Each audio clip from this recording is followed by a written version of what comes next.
Today I'm very unhappy. I saw the ocean, I saw the sunset.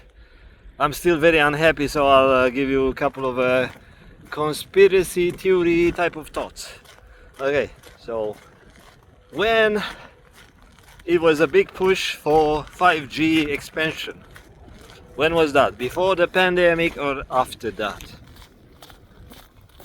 Then when Zoom and other type of video conferencing was developed and was pushed to be kind of a mainstream for use, before the pandemic or during the pandemic or after that, you will see a lots of, not airplanes, but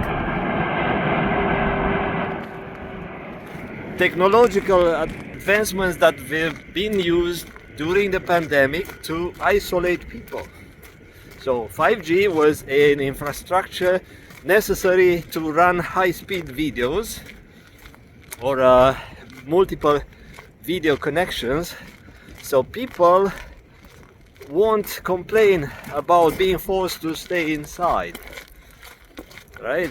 So lots of millions of church members were forced to change their ways of worshiping.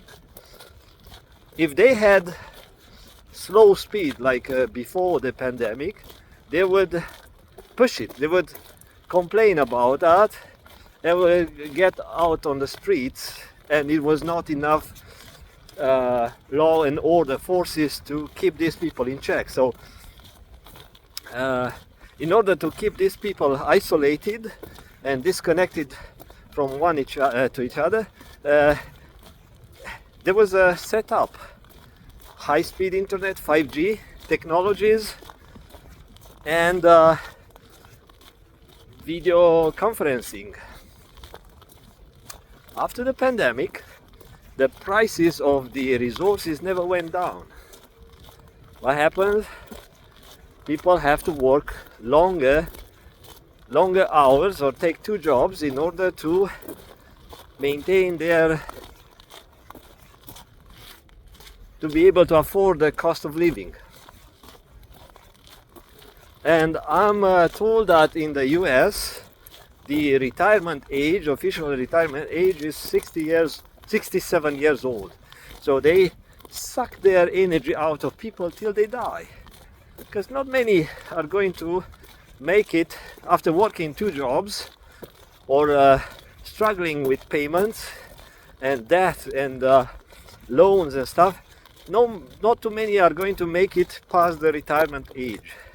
They might live maybe another 3-4 years, and they are like exhausted batteries, zombies going around. And it's going to be a big spike into this retired people illness, but it's not the current politicians' problem. It's being left for the next generation or something like that.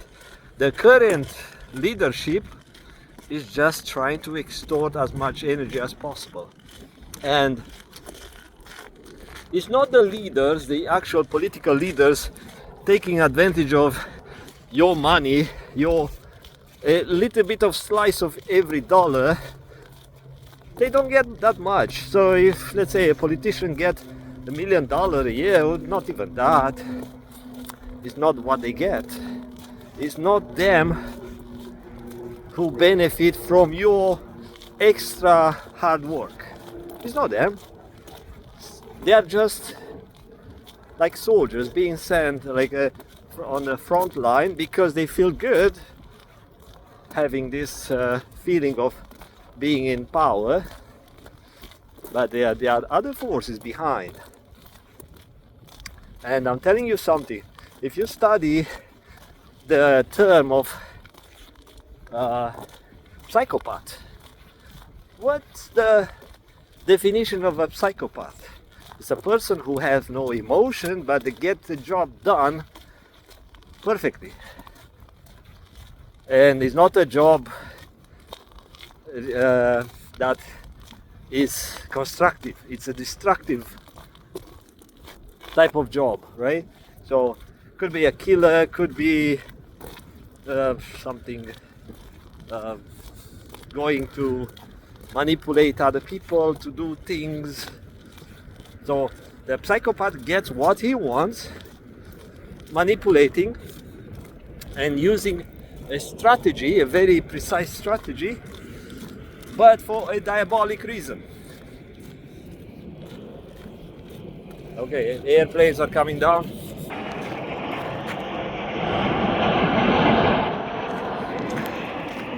I need to hurry because they close the gate at 5 p.m. and after I finish this video I'm going to run back to my car another 2 kilometers. Hopefully I can make it. Anyway, so sunset thoughts. It's a beautiful day, while where I live is kind of rainy. Look at that, it's something. I love it. That's why I left you with some thoughts. Who are the psychopaths behind the pandemic agenda? Think about that. Don't tell anyone, because I don't want to become a martyr. Someone would shut down my channel for saying something like that. Silly. Bye bye.